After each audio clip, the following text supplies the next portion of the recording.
Welcome back, everyone, to another episode of Blind Boys Politics, and the worst scenario has come to pass. I am alone again. Unfortunately, Chris, again, couldn't join us this morning, wasn't feeling quite up to speed just yet, so he decided to take one more episode to rest, but don't fret.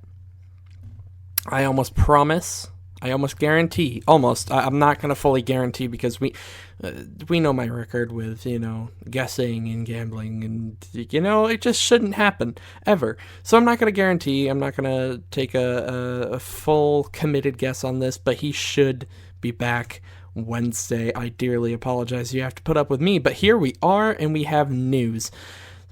But, as always, we're going to start out with the weather for this morning. So, in Los Angeles, California this morning and throughout the day, this Monday is going to be 84 degrees as the high, 66 as the low with clear skies.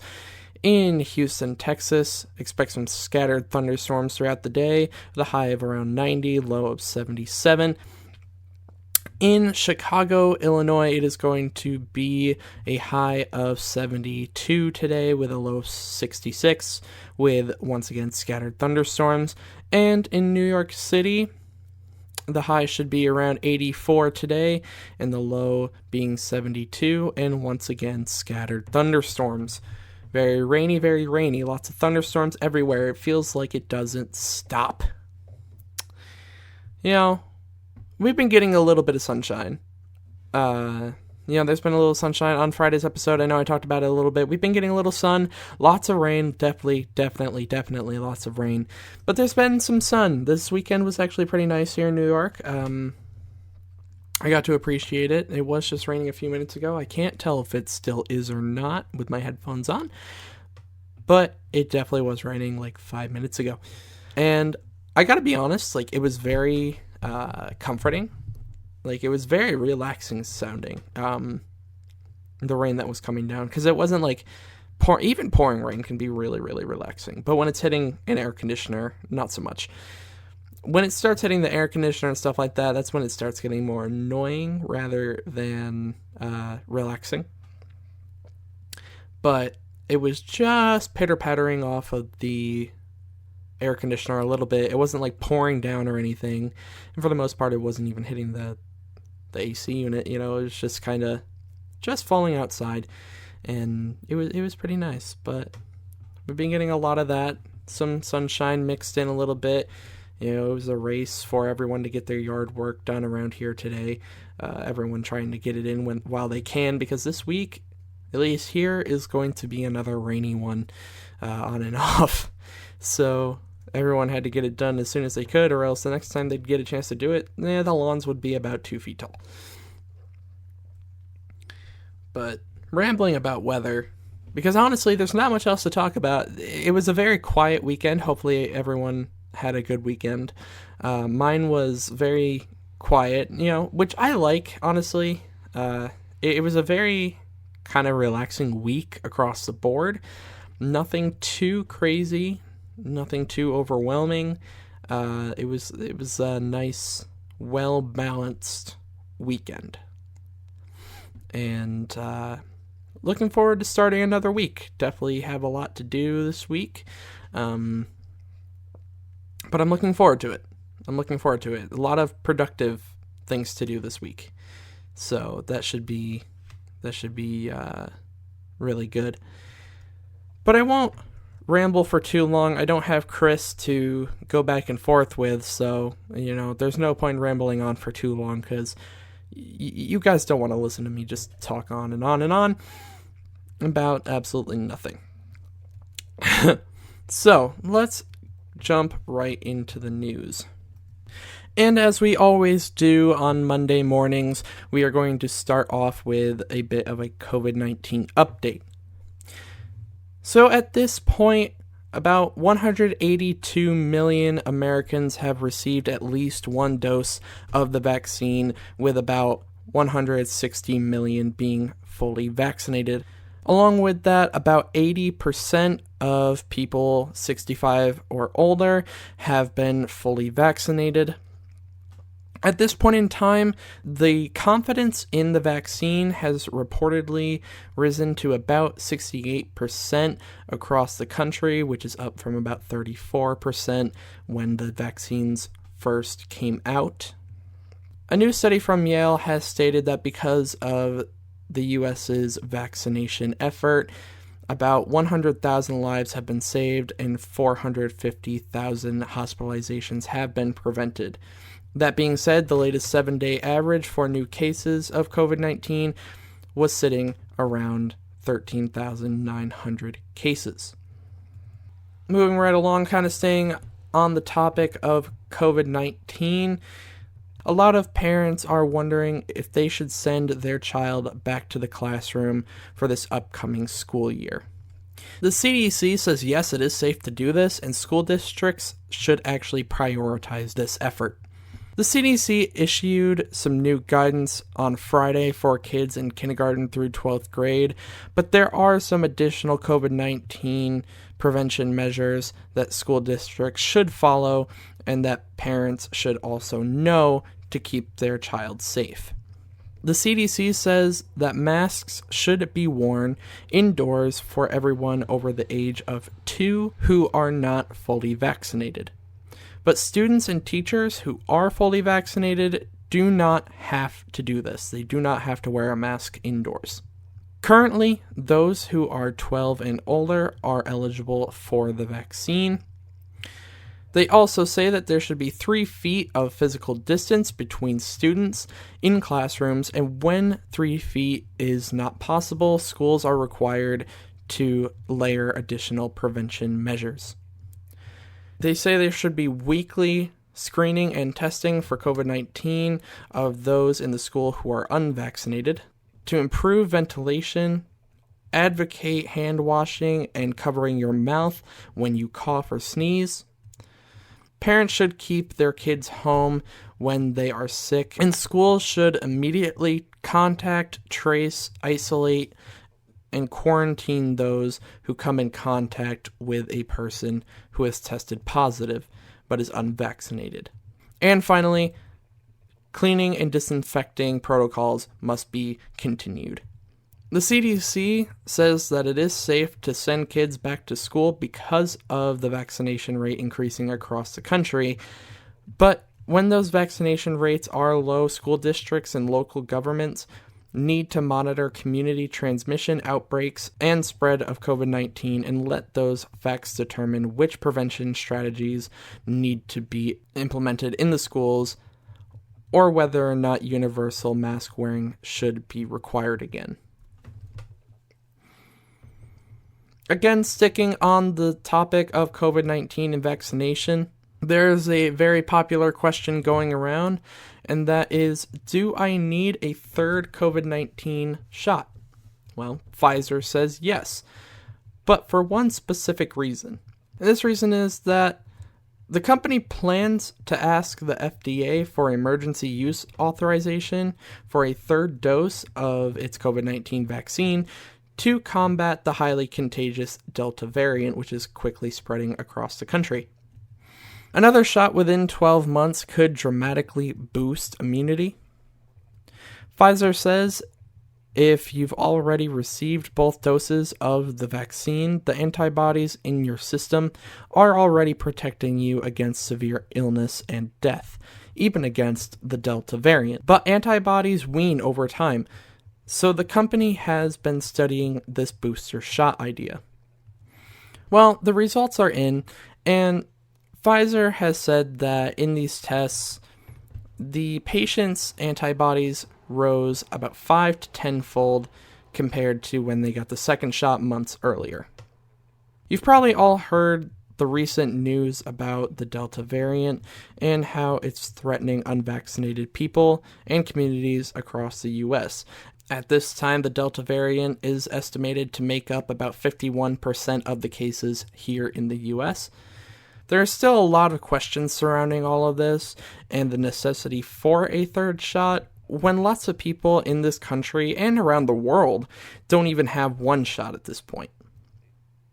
Regardless, a Pfizer representative says that the company will officially request another EUA, emergency use authorization, for this booster in August. After Pfizer's statement, the FDA and CDC both released a detailed statement saying that there is no need for a booster shot at this time. Pfizer's request for full FDA approval of their vaccine is still being reviewed, but it is expected to be approved soon. Now, moving away from COVID-19 and vaccines and all of that, we get into an executive order that President Biden just signed the other day. Now, lower prescription drug costs, no more non-compete work contracts, and about 70 other items are all things that President Biden implemented in this new executive order, which he says is about bringing back real corporate competition in America. The president says that these days the lack of competition is squeezing out small businesses and causing higher prices and lower wages.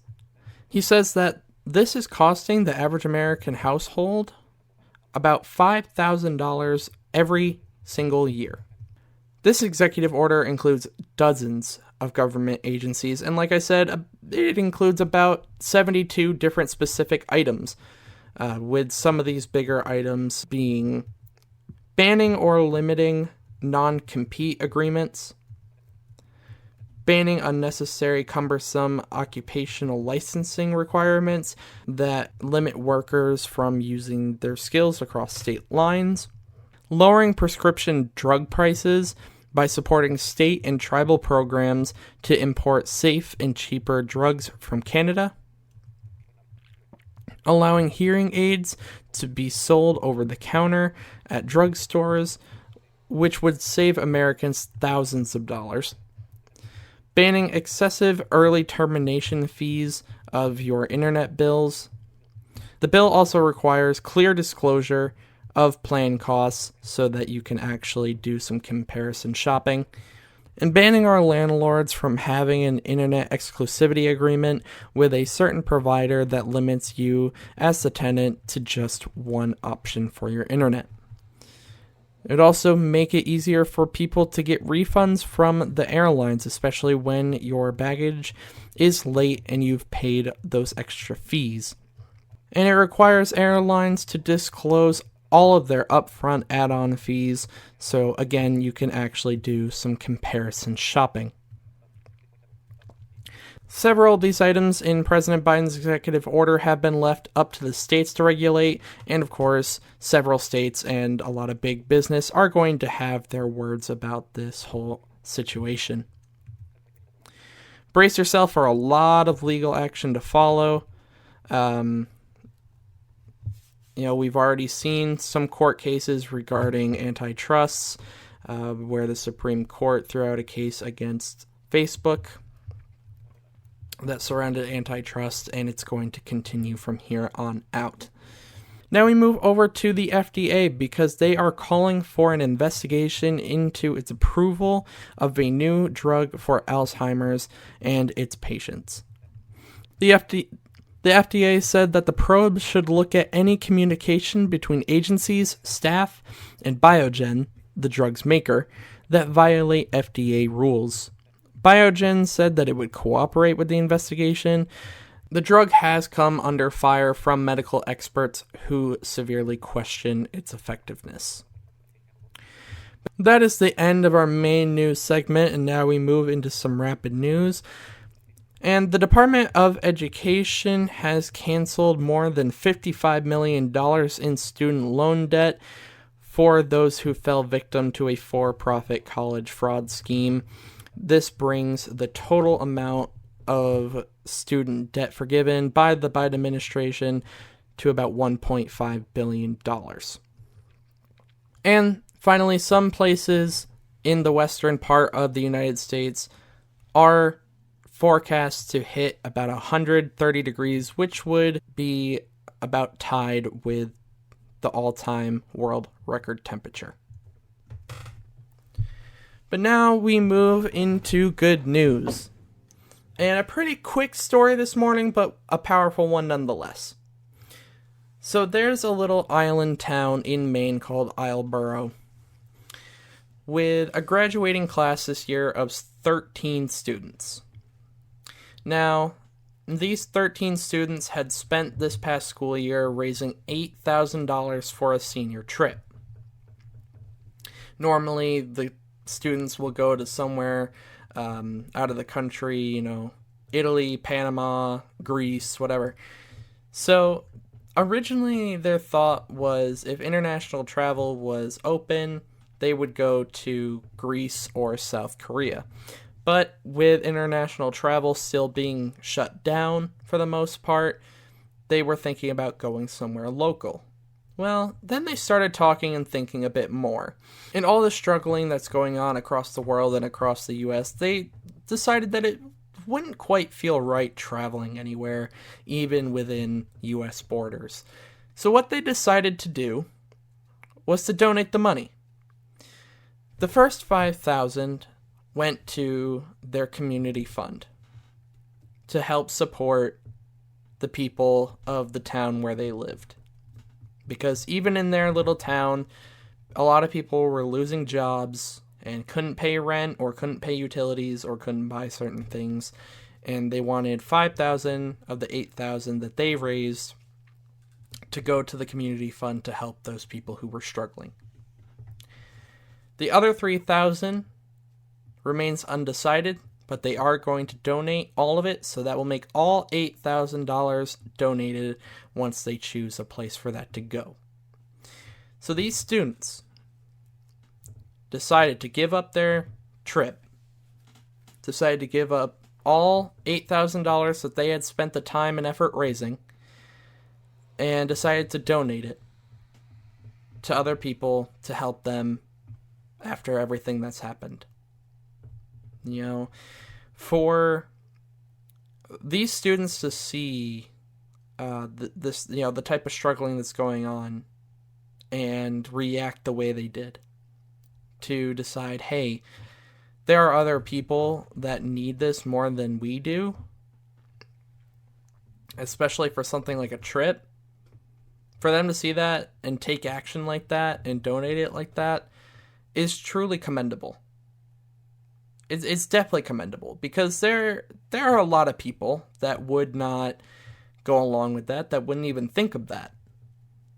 There are a lot of people that wouldn't even have that thought come to their own minds. But it really helped them that their community is so close. The town where they live has about 700 year-round residents. So they're a very close, very tight-knit community. And you gotta imagine that factor was definitely part of it. Because when you have a community feel like that, a family feel to your community, that really makes you start to think deeper and makes you think a little outside of the box when it comes to situations like this. But no matter what made them think of it, no matter what brought the idea to mind and what brought them to all agreeing to it, this is truly commendable, and it's wonderful to see these kids, these students make that kind of decision. So I give a round of applause to that. That's something that definitely makes me smile, and that's what we have for good news this morning.